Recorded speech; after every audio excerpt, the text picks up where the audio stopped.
Of all the HR centers of excellence, I think the most patient and long-suffering group are the folks in talent management. Here's why. They're the ones who create the whole 9-box grid, work with all the managers and leaders, preparing people with competences, saying ready now, ready later, ready in 3 years, ready in 5 years. But here's what happens.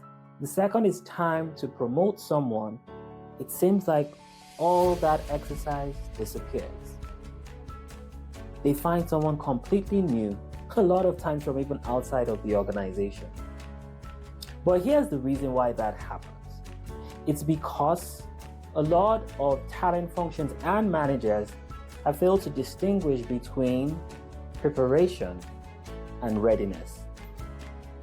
You can prepare a person, but you cannot make them ready. Preparing a person means giving them all the tools they need to do the job. Being ready requires the application of those tools in a real environment. It's akin to what Mike Tyson said, where he said, everyone has a plan until they get punched in the face.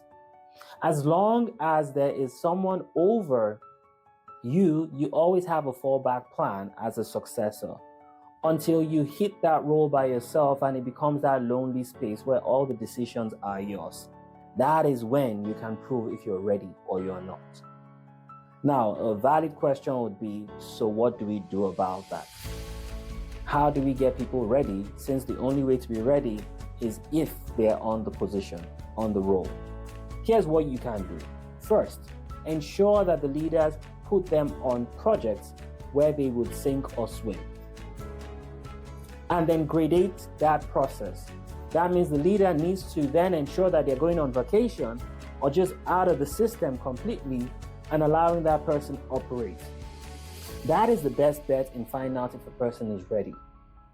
What you can also do for a lot of leaders to make them truly comfortable is to use the negative questioning pattern, which I usually avoid, but when you want a person to focus, it tends to work very well.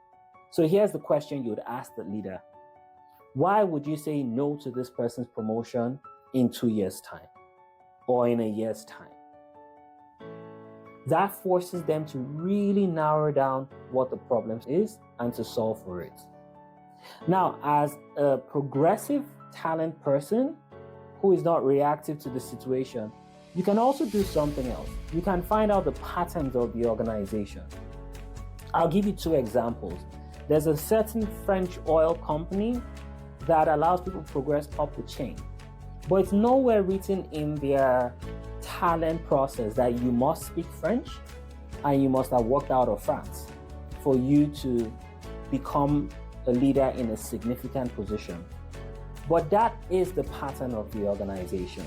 There are things that are not put on paper, but they have real implications. I'll tell you another one from an Anglo-Dutch company.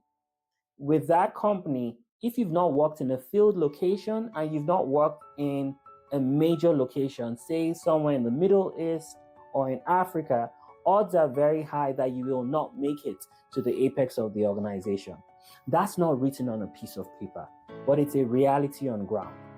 So you can ensure that you're looking at the pattern, even if it's not a formalized pattern, and start preparing future talent with those patterns that you see in the organization.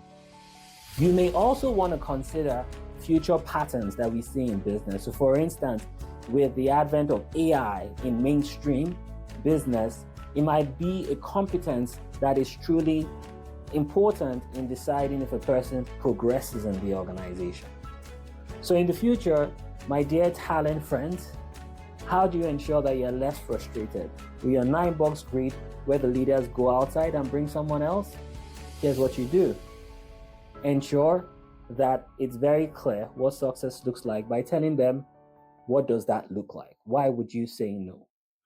By helping them simulate the situation where that person will be properly tested to see if they are ready for that position. And third, by mapping what a future state organization might look like because of a changing world order. I hope you found this very useful, and in the future, you have less frustrating, long-suffering conversations that lead nowhere.